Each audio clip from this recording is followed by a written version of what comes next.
Guess who has better Yeah. cyber resiliency than most of the hospital systems and insurance companies in our country? I think it's really interesting. I mean, because the reality is the government just took them down not too long ago, and they're back up in full operation. Let's face it, the bad guys are doing the right things to protect themselves. Lockbit was another one the FBI just took down. 3 days later, they were back up in full swing again.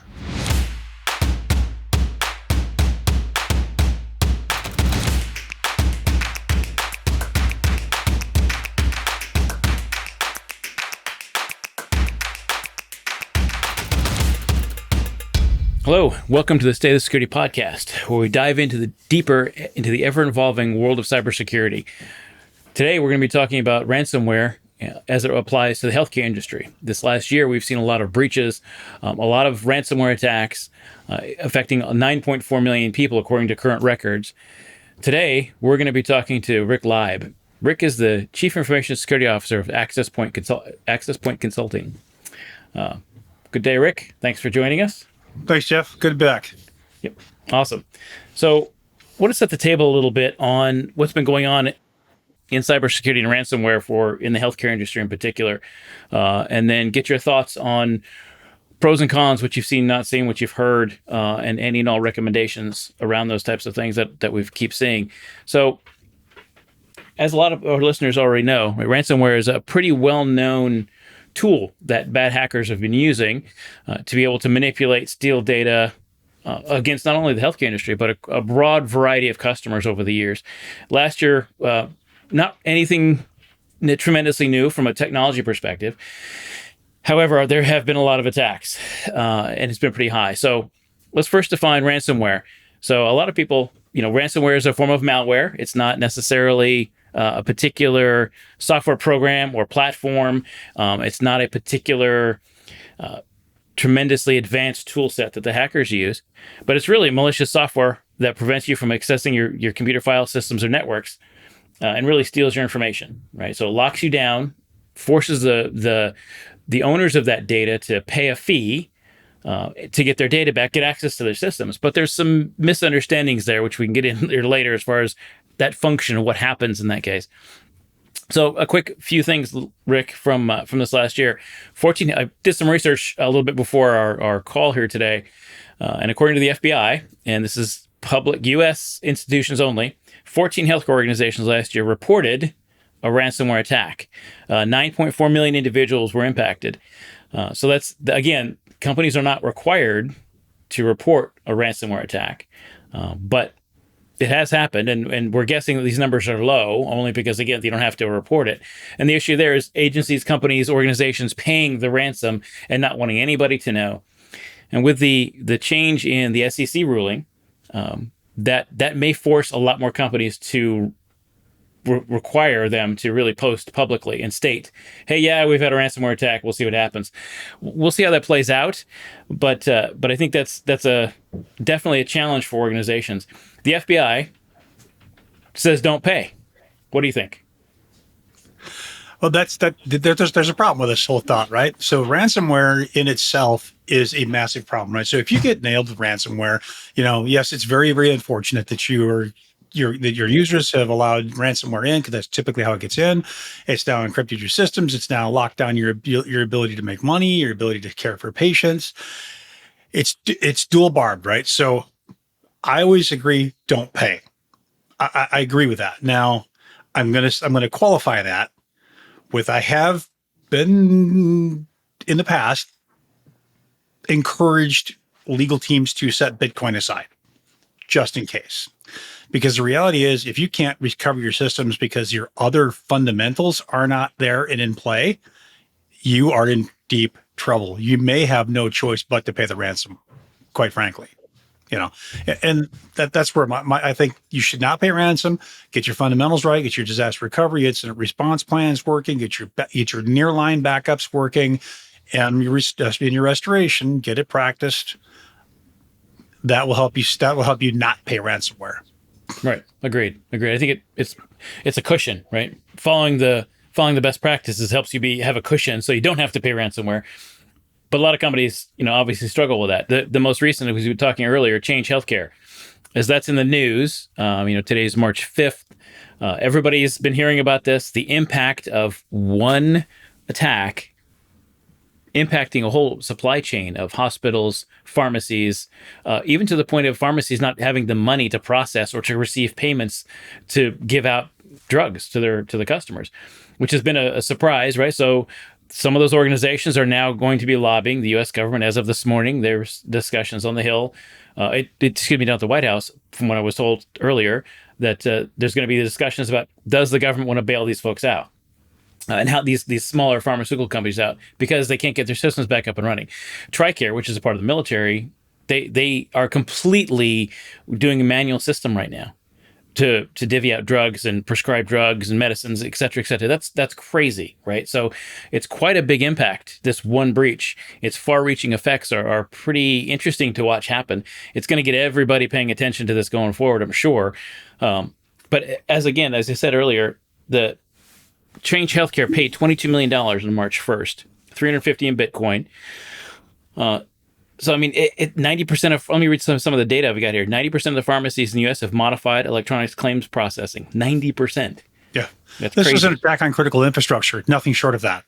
And people don't realize that. They think, well, it was one insurance company that got nailed. No, this is a critical infrastructure vertical that the FBI and CISA have defined for years that is critical to the success of the United States, plain and simple, or any country for that matter. So this was not just an attack on an insurance company a subgroup or some sub payment group of an insurance company. This was an actual attack by a known bad actor supported by Russia. We know this to be fact. And we know it was an attack on critical infrastructure, and people need to wake up and start thinking about this because this is serious. I mean, I personally was impacted by this. I've got a medical condition requires very expensive medication, and I was unable to get it. I was unable to obtain my own medication. It was pretty rough. So. Yeah, see, I think a lot of people are not putting those pieces together. When you think critical infrastructure, you think with telecommunications, we think energy, we think water, right? But as much as healthcare is a part of our everyday lives, and people are relying on medicines, as you just pointed out, for treatments of all kinds of things, that being impacted, slowed down at the very least, it can really cause some serious problems for people. As I said earlier, TRICARE, U.S. military's healthcare service for active duty personnel, has been forced to shift to manual prescription processing. Let's see, hospitals. This is the key point about the U.S. government getting involved. Hospitals and pharmacies are facing a cash crunch due to billing delays from inoperable systems, which can impact smaller independent providers. So in response, United released a no-interest loan program for eligible customers. Now, the problem with that is they only have so much money to loan. So that's why they're going to go to the government and say, help us, bail us out of this, help us figure this out. So it's all attributed, as we talked earlier, to Black Cat. So I think, and that was also the same organization the FBI brought down some of their servers a few weeks ago, clearly. So I think there's some interesting things going there. What do you think? I think it's really interesting. I mean, because the reality is think about this now. Let's just think about what we just said here. The government just took them down. Not too long ago. And they're back up in full operation. Guess who has better cyber resiliency than most of the hospital systems and insurance companies in our country? Okay. If anybody walks away from this conversation today and learns nothing, learn that. That is critical. Because let's face it, the bad guys are doing the right things to protect themselves. Lockbit was another one the FBI just took down. 3 days later, they were back up in full swing again. Yeah. Yeah. That redundancy, that raises a really good question. The redundancy that businesses should have and hospitals should have, or the critical infrastructure, those sectors, the 17 sectors should have. It does make it seem a bit laughable, which is unfortunate because no one wants to be on the wrong end of this situation, like we are now. So, yep, agreed.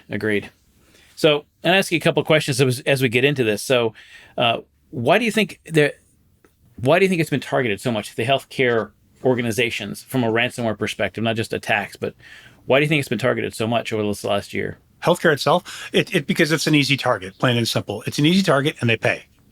It's literally that simple. I wish to God it was more difficult than that, but it's really that simple.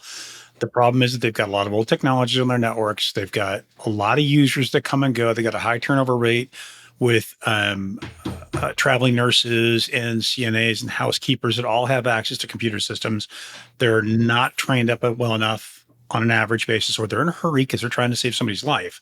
So they get through a hurry. They make a mistake. Half the time, they don't even know that they made the mistake. Just mistake happened. It goes off and lives off the land, does its own thing. And 3 weeks later, after 6 terabytes of data has been exfiltrated, then all of a sudden something happens, right? So they don't even know that it happens at the time.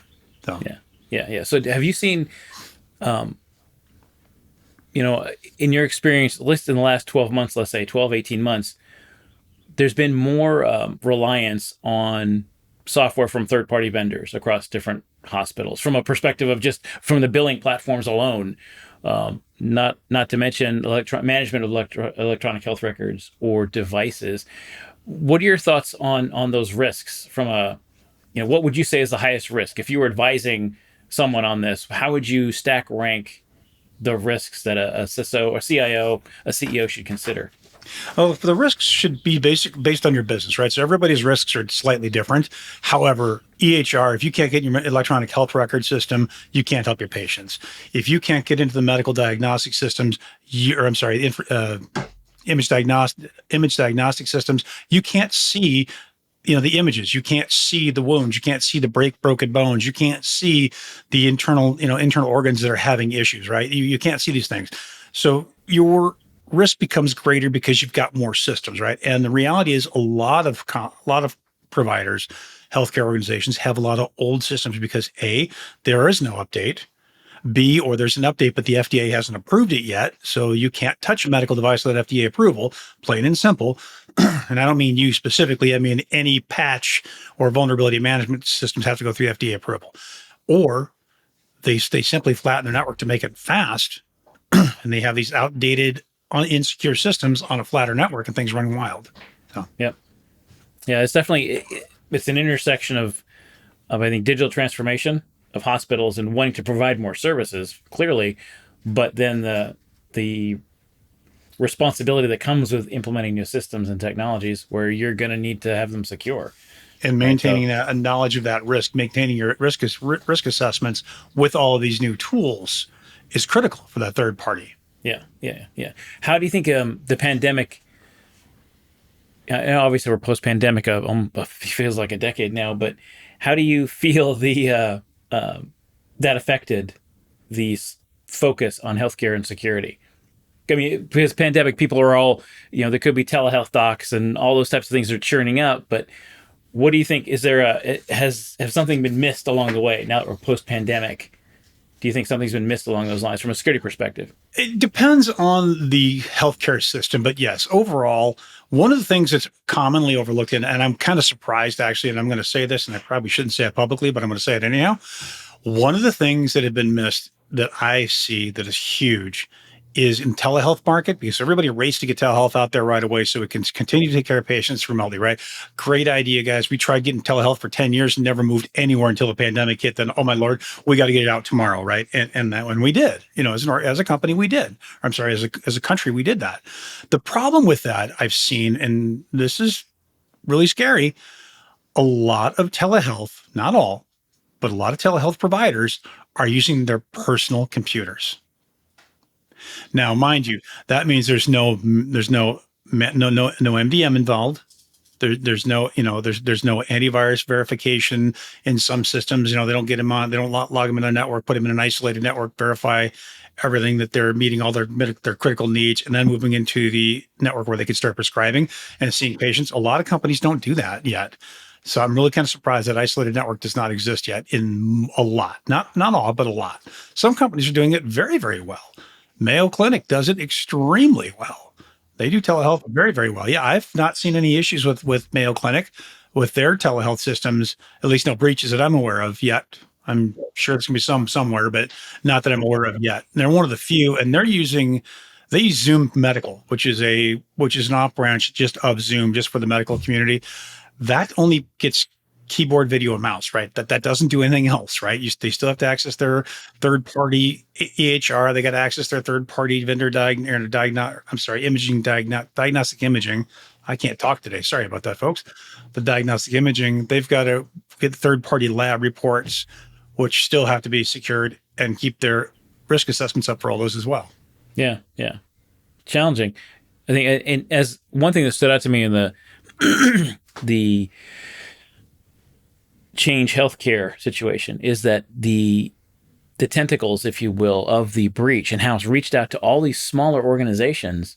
I mean, we're talking small, not mom and pop, clearly, but where you've got 3, 4, 500, 1,000, 1,500, 2,000 patients that you manage, and all of a sudden you've got a workaround that you've got to figure out, and you're not able to process payment because your systems are down, but you've got to distribute medicine and figure out how to exchange that and work that through. So you're running out of money really fast. Yes. And when you run out, I mean, what's going to happen, right? You run out of money. How are they going to be able to provide, medicine for people? And that's becoming an increasing concern. I think it should rise to the top of that issue right there.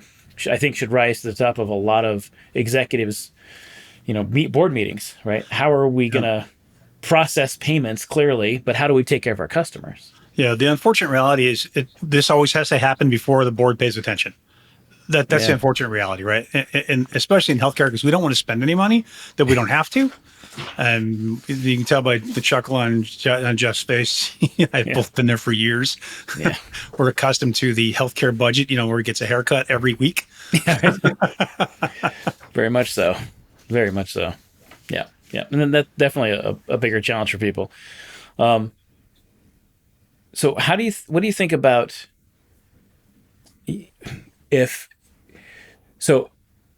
when you think about ransomware and healthcare organizations in the resilience that's necessary, what are 3, 4 things that you find are critical from a process? If you were sitting down with somebody, an organization, if you were responsible for securing, let's say, 1,000-person facility or 5,000-person facility, supply chain is involved, you got third-party risk, you got cloud stuff, where would you start to looking at some of this how to be resilient in your organization?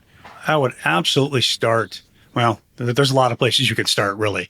There really is a lot of places you could start, right? So, one of the places I would start would be the EHR, because that's your your treasure, right? That's where all of your records are, right? That's what's critical is the EHR, right? The EPHI data, right? Your customer data, that's all there. All your billing information is there. Your revenue cycle data is there, right? So that's where I would start as far as what I'm actually going to protect. Where I would start is how I'm going to protect that is completely on the opposite end of the spectrum, and I would start with email. Because quite frankly, email is where 90%, 95% of these compromises come through, right? You got to train the end users. You got to do something with your email system. You got to use advanced threat protection. You should use things like DNS, like sender policy framework, the DKIM keys, DMARC keys. You should have all of these things in your DNS records to help ensure that the delivery of email coming from your server is legitimate and the email coming to your server is from a legitimate host. Doesn't mean it's not compromised, but at least it came from the right place. Then once you get into it, then you start content filtering, user education awareness, your quarantine reporting, that type of stuff. So now you start getting into your layered defenses, right, on email. Once you get through the technical side of email, now you've got to make sure that your end users are trained, because let's just be honest, nothing's perfect. There's no software out there that's not bug free. It's not going to work, or that works every single time. It's going to have flaws, right? People, so just understand that. So training your end users to spot a fish is critical, and training them when they're, my opinion, I've done this for 35 years, so just my opinion, training someone in the situation where I was trained in the military, everything was under stress. Everything was under duress. There was never a slow moment. The minute it was a slow moment, they weren't training anything. But man, as soon as things started going sideways, they had 3 more things you have to learn in there to keep alive and keep my teammates alive and keep moving and keep on mission, right? Those types of things. So training your end users when they're stressed is helpful.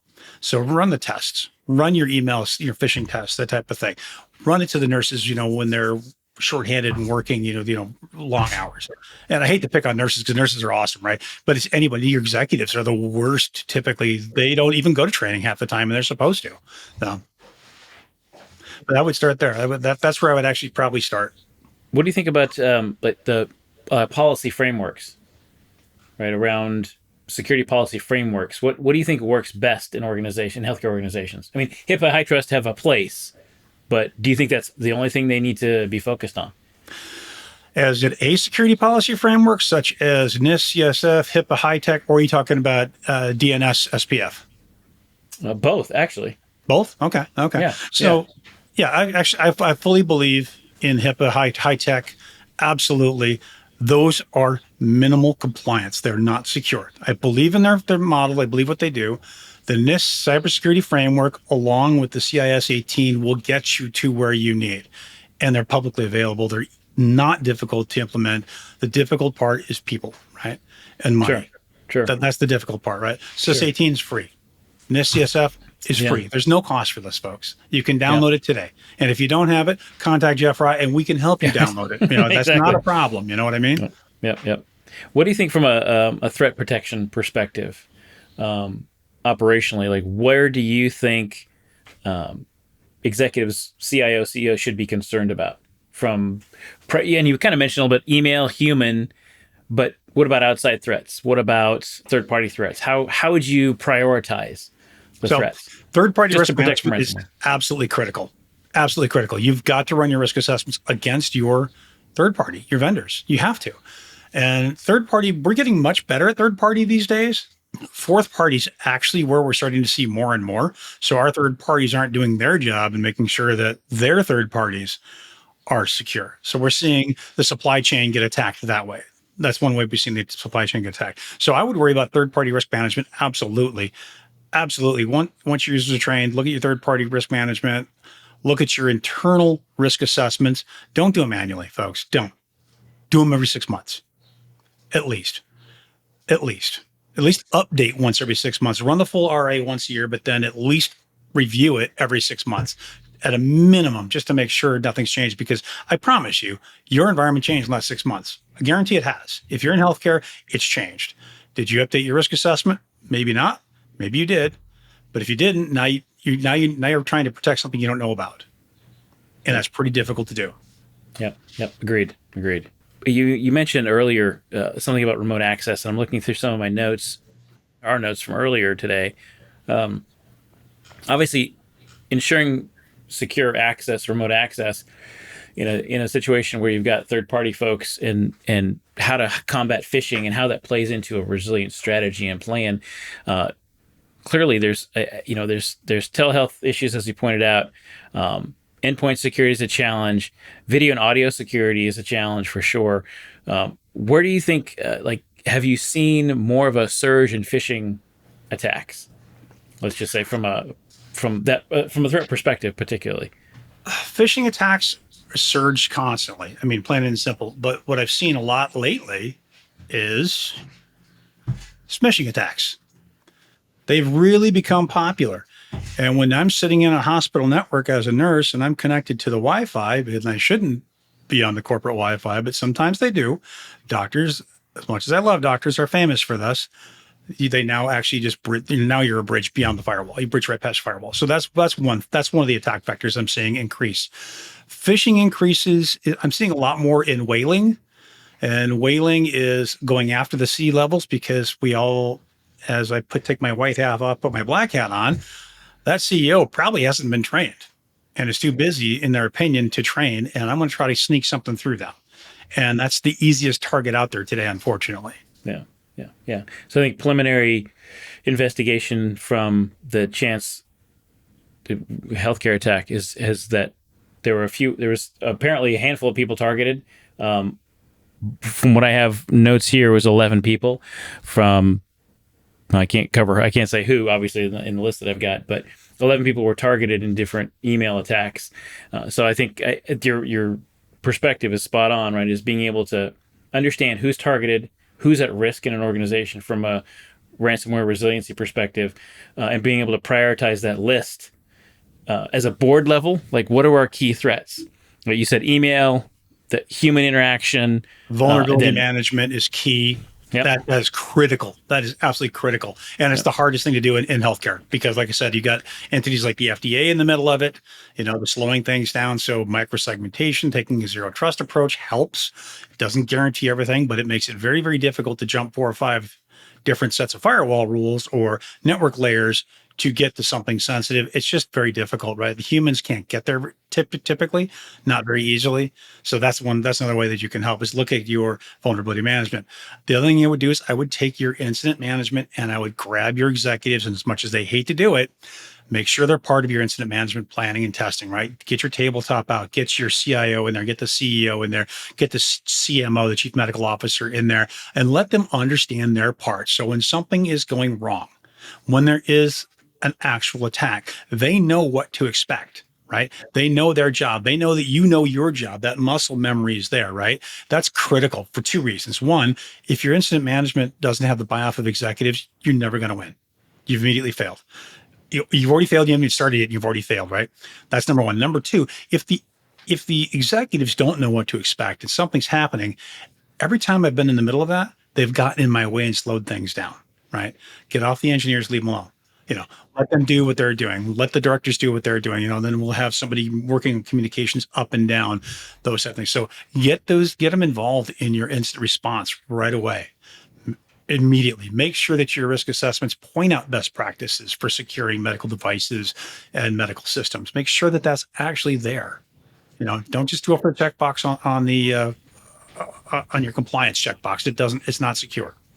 Agreed. So obviously, protect your EHR. Email is a risk. Vulnerability management is necessary. Enhancing training is necessary. What about legacy systems? Access controls, man. Access controls and network segmentation is the best way to handle legacy systems because and a lot of MRIs are now legacy. Believe it or not, folks, they're old. They're running on Windows 7 or Windows XP in some cases. And they're hard to replace. They're expensive to replace. They're multi-million-dollar machines. And having that kind of money laying around, extra budget dust, doesn't exist. That just doesn't exist. That's planned out for years. And so a lot of hospital systems will lease them and they won't pay for them. They won't buy them. But their lease is still 10 years long. So they still got to pay for that thing for 10 years. They can't get rid of it. Right. And replacing them and letting that sit there, and paying for that lease in the back room doing nothing is not going to happen. Hospital budgets are already too tight. Yep. Agreed. So I think there's not a lot of, there's no silver bullet, as we talked to the first part of the show here regarding how to deal with ransomware. The conversation around being able to be prepared for ransomware kind of changes the psychology of how CIOs and CISOs want to run their organization. Instead of being that defensive posture only, leaning in and deciding, well, we need to start being proactive. What do we do when this happens? And you touched on that in the training you mentioned, right? Getting the executives trained up, doing tabletop exercises. It's tremendously proactive and very helpful and helps people understand what their risks are, where their risks are, and what to do about it. But I think that kind of resilience, and as you mentioned earlier, right, the bad guys are brought down, their systems are brought down, but in a few days they're back up and running and actually conducting operations. Now, granted, there's some argument to be made that the bad guys, what they're doing is not as complex as running a healthcare system. There's not as many parts and pieces to monitor and manage. Understand that, but they still have an ability to be resilient enough to pop back up on the radar and get moving. I don't think there's any reason, and this might sound a little harsh, but I don't think there's any excuse for organizations not to have a cyber resilience plan tied into a disaster recovery plan, tied into a continuity operations plan. I think they're missing some of that. I think there's so much noise around the ransomware. Oh my gosh, what are we going to do? We're going to pay, not going to pay. And people miss that proactive piece. What do you think? I absolutely agree. They can become complacent because they're so focused on one small piece of the big picture, right? And that's really what it is. Ransomware is just a small. However, the big picture is your entire organization, right? And all the different pieces in there. Ransomware is just going to get in one way, right? It's going to get in one way or two ways. Doesn't matter. It's one or two. But if you're focusing just on ransomware, you're missing all the other vulnerabilities that ransomware is going to leverage. And unfortunately, the reality is that ransomware gets in, exfiltrates data, spreads itself around, grabs a bunch of data, exfiltrates it out to the bad guys, and the bad guys get it and they go, okay, bing, lock up your system. Boom, everything's dead. Or most systems are dead, right? Now you can't move it. Everybody's scrambling, going crazy. I want $20 million. Or I'm not going to decrypt your system. You're going to sit there and go crazy and not be able to do business, right? Problem with that is I'm a thief. how do you trust me? So I'll give you the key because I want my ransomware as a service network to continue to grow because I am now a businessman. Yes, I'm a thief, but I'm a businessman and I need to make money in order to pay for all these botnets, right? In order to make sure everything's working and I got customers, et cetera. Because believe it or not, folks, this is a real business. This is an actual legitimate business out there now. And it's not legitimate, but it's a business model out there, right? So going down that, looking at just that ransomware piece, that's just not the way to be. It just isn't. It's critically important, but getting your vulnerability management, getting your physical security enhancements, your network segmentation, getting all of this effective implementation put in place matters. Yeah, I think it's where people, when they hear ransomware, they think it's a certain piece of software, and if I can stop that software, then we're all good. And it's not, right? It's ransomware is an action that as a result of a piece of malware that's been implemented and locks down your system. The resulting focus of that is now you're going to be held for ransom. What are you going to do about it? And it's funny because not a lot of people talk about the technology behind the software that causes the ransomware attack to happen. There's a lot of technology behind ransomware. There's quite a bit. I mean, these guys were pretty inventive, and I mean, they're constantly changing because the minute their ransomware gets figured out, there's a heuristic out there for it, or there's a pattern for it. Every anti-malware out there in the world, suddenly updates, and now you've got to change again. So these guys are really resilient on their own. Yep. Agreed. And I think that's where it's kind of seems to be lost in translation for a lot of organizations when they start talking about avoiding ransomware. How do I protect myself from it? Can I go buy a product? Do I have somebody come in and flip a switch for me and tell me what I need to do things differently to solve that problem? And it's really ransomware, as I said earlier, is the result of some poor operational technical behaviors and habits for the organization, as you pointed out, a handful already. But then it's having to understand what that takes to be able to break into your system, but then taking a step back and saying, okay, if I get ransomware, what am I going to do? What's the follow-on plan? Well, how am I going to be resilient, right? So next week, you and I are going to be at HIMSS, and we're going to be talking about operational resilience as one of the topics, and what that means for organizations. What are your thoughts on operational resilience in healthcare? Operational resilience in healthcare, that's a pretty broad subject, Jeff, quite frankly, but it is. But, and I understand why you asked that question the way you asked it. That's intentional to be that broad.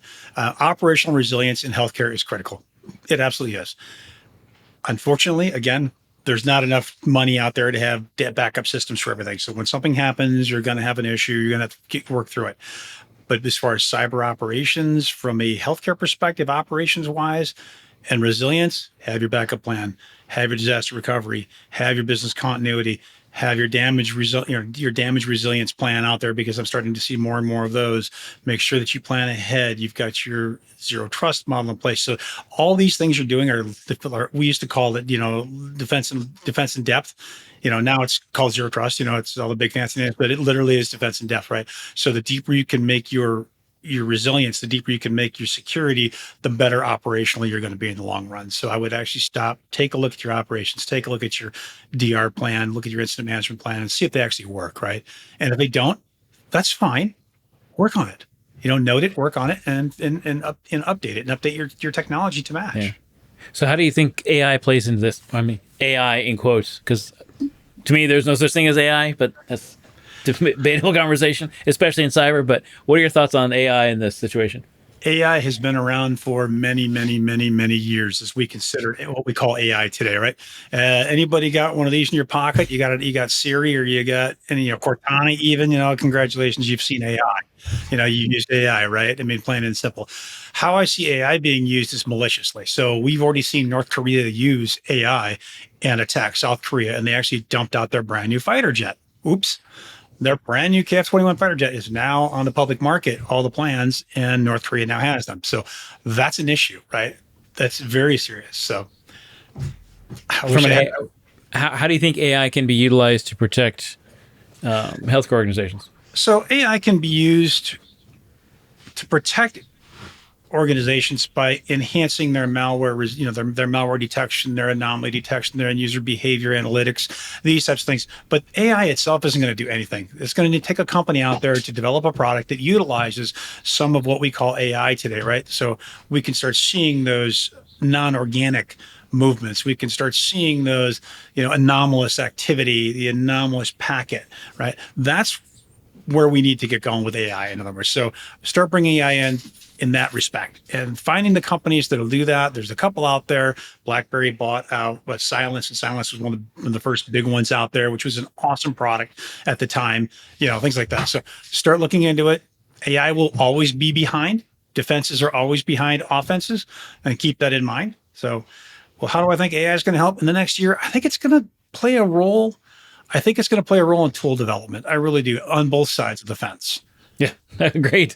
I think it's playing a role more quickly on the bad guy side of the fence than our own. And I don't think organizations are prepared to catch up to that from a defensive posture perspective. I mean, I remember, as you well do, 10, 12 years ago, cybersecurity product companies coming out and saying, we're using AI. And everybody was like, wait a second. Artificial intelligence, the definition means something different than how you're mentioning it. How does this work, right? And that just became a marketing shtick for 8, 9, 10 years. And it still is now, because people are still bringing it up as something that is, what they do and is normal. But and some people are believing it, right? We've talked to customers and folks and vendors and so many other people who actually believe that that's still, when those little AI bots start working on my behalf, everything's going to be great. Oh, wait a second. It doesn't work that way. All the next gen firewalls and whatnot. Yeah, I remember. Yeah. Because I think we're at a point where we can be prepared, leveraging AI to whatever degree we can to enable our actions, but we still have to use wisdom and take the right actions. And I'm not sure, as we just pointed out in this conversation, so a lot of organizations still aren't taking those right actions to be able to prepare themselves, from a resilience perspective. And again, that goes back to, I know people get tired of hearing me harp on it all the time, but back to the basics, man. Make sure your disaster recovery works. Make sure your backups actually work. Make sure you can actually get data off of wherever your data is stored at in backup and get it back into play. Make sure not just your Windows patches are patched as part of your vulnerability management system. You need to patch all the software as well. And in some cases, firmware. You need to know this stuff, right? And a lot of companies just simply don't. They do Windows, Patch Tuesday comes out, they throw everything on Patch Wednesday or Friday, and off they go. And in the security world, just to kind of give people a heads up, we in the security world call Patch Tuesday. But when Wednesday, we call that Exploit Wednesday, right? So as soon as Patch Tuesday's out, every exploit known is out there this month, and there are people racing to get in quickly, right? So it happens. So how prepared you are matters. It really does. And going back to the basics, get your incident response plan, get your executives in there, get your backups, your restoration processes, get that muscle memory built, get your business continuity plan going, and actually exercise it more than once and around a table once a year. Get the people involved and actually exercise it. And like when if I go out and do an incident management tabletop with the company, first thing I do, Jeff, is I say, okay, I need to see your incident response plan so I can prepare for it. Okay. So I get your incident response plan. Now I'm going to walk into that room and I'm going to hold that incident response plan in my hand on a piece of paper. And we're going to throw some scenarios at you. And if you're not following this incident response plan, this thing's worthless. Right? It's worthless, which is fine. We just need to update that. And knowing you need to get that updated is critical, right? And if you don't do these exercises, management doesn't realize they need to spend that extra 20 grand because this is really important. And if they're there seeing this, no, you're not going to get in trouble. Yes, you are exercising what you're supposed to be doing every year. And yes, you are making them aware that you think that we need these tools, software, dollars, whatever it is. That is the best way to make that happen. But again, just back to the basics is really, truly how you get around this. Agreed. And survive it. Okay. Cool. Any passing final thoughts? I know you covered the basics, the effectiveness of companies using the basics and executing. Anything else from a resilience ransomware perspective? So authentication and access control are critical, right? So let's get rid of the 45 admins, get down to 2. Just in time and just enough permissions. Get there. We can help you get there if you need to. If you need help, we can help you get there. But literally taking on that next step of, okay, now Rick has got access to these 5 files and he's got this level of access to these 22 files. That's great. Now, does Rick really need elevated access to these all the time? No. only when he's actually doing something with that and just for enough time to do that admin function. So we need to start getting to the next phase of security, right? Start really pushing down access controls, run the full RBACs. What permission levels does somebody actually need to that file or that system, and actually get there, write it down so we know what it looks like. It also helps you when you recover. If something goes wrong, now you've got your RBAC, you already know everything's supposed to be there and how it's supposed to be configured. So these things all help. Make sure your endpoint security is up to date. Like I said, telehealth is awesome. Companies that provide laptops, that's great. But if you can't connect to them and update them, that's a problem. Doctors using their own machines at home. Doctors are great. They're not generally technologists. They're usually having issues. And running a third party security vendor, I would make sure that you definitely have that. I mean, make sure you run your third party and do some training, please, folks. Yep. Agreed. Agreed. I still think as we all watch the fallout from this most recent healthcare attack, I think to your point, they're going to take. I hope people will take a step back and say, okay, what from a third party risk perspective, from doing the basics perspective, and from practicing everything going sideways, just those couple of things. What are you doing right? How can you bucketize everything you're doing into those three areas and say this works, this doesn't work, and kind of come up with some sort of a maturity model to help run the organization? Because I think this is a bigger deal than this current breach is a bigger deal than people realize. I think it's we're going to see a fallout for a while. It's going to cost more than $22 million for sure. It already is. So I think it's a big challenge. I mean, it's like the MGM breach. They said $100 million, right? Okay, we'll just pass. Yeah, they're passing that on, right? So it's a challenge. It's a real issue. So cool. Well, those are all the questions I had today, Rick. Appreciate your time. Thanks, as always, giving our audience your insights on ransomware and resilience in a healthcare setting. So really appreciate it. Okay. Thanks, Jeff, for having me. I appreciate it. Yep. Thanks. Take care. Thanks.